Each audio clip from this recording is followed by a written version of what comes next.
لسانیات زبان کے سائنسی طریقہ سے مطالعہ کو لسانیات کہتے ہیں۔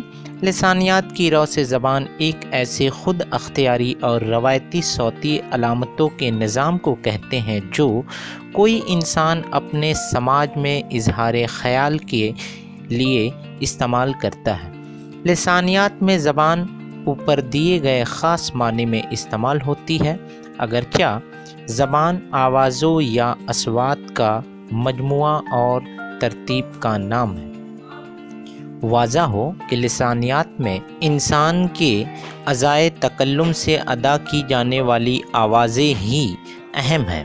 اشاروں کی زبان یا تحریر لسانیات میں ثانوی حیثیت رکھتے ہیں، یعنی لسانیات میں زبانی بولی جانے والی زبان کا مطالعہ کیا جاتا ہے، لکھی ہوئی زبان کا نہیں۔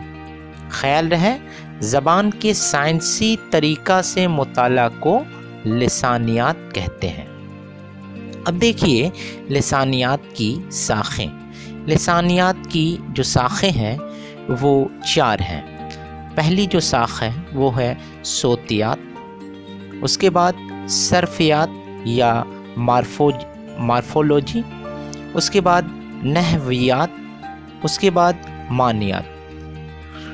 واضح ہو کہ بعض ادیب 5 شاخ مانتے ہیں کیونکہ وہ فونیمیات کو ایک الگ شاخ مانتے ہیں۔ یا یہ کہا جا سکتا ہے کہ جدید لسانیات نے زبان کے مطالعے کو 4 سطحوں میں تقسیم کیا ہے، وہ یوں ہیں: صوتیاتی سطح، صرفیاتی سطح، نحویاتی سطح اور معنیاتی سطح۔ دیکھیے ابھی ہم لوگ پڑھیں گے صوتیاتی۔ صوتیات یعنی فونیٹکس۔ صوتیات لسانیات کی وہ شاخ ہے جس میں کسی زبان کی آوازوں کے مخارج کا مطالعہ کیا جائے۔ کسی زبان کے آوازوں کے مخارج کا جس میں مطالعہ کیا جاتا ہے اسے ہی صوتیات کہتے ہیں۔ صوتیات میں منہ کے ان حصوں کا مطالعہ کیا جاتا ہے جن سے ہم بولنے میں مدد لیتے ہیں اور یہ دیکھا جاتا ہے کہ وہ کس طرح کام کرتے ہیں۔ صوتیات کی ایک تعریف یہ بھی کی جا سکتی ہے کہ صوتیات انسانی آوازوں کا سائنسی مطالعہ ہے۔ انسانی آواز سے مراد وہ تمام آوازیں ہیں جو الفاظ کی ادائیگی میں معاون ثابت ہوتی ہیں۔ صوتیات فونیمیات سے مختلف ہے۔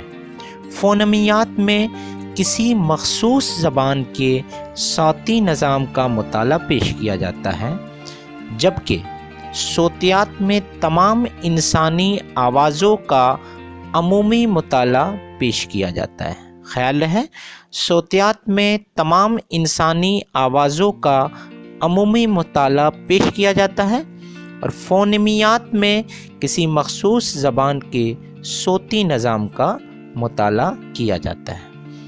صوتیات میں حرف کے بجائے صوت اور لفظ کے بجائے مجموعہ اصوات کو زیادہ اہمیت دی جاتی ہے۔ جس طرح علم ہجا میں حرف کو بنیادی اکائی مانا جاتا ہے، اسی طرح صوتیات میں صوت کو بنیادی اکائی تسلیم کیا جاتا ہے۔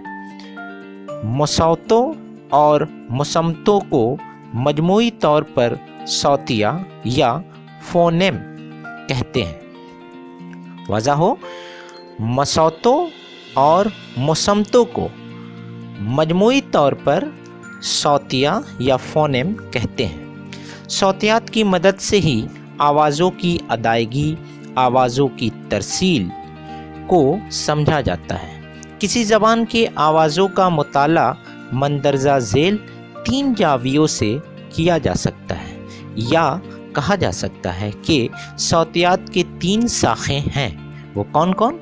وہ اس طرح سے ہیں: سمیاتی صوتیات یعنی اسٹیٹک فونیٹکس، سماعی صوتیات یعنی آڈیٹوری فونیٹکس، اور تلفظی صوتیات یعنی آرٹیکیولیٹری فونیٹکس۔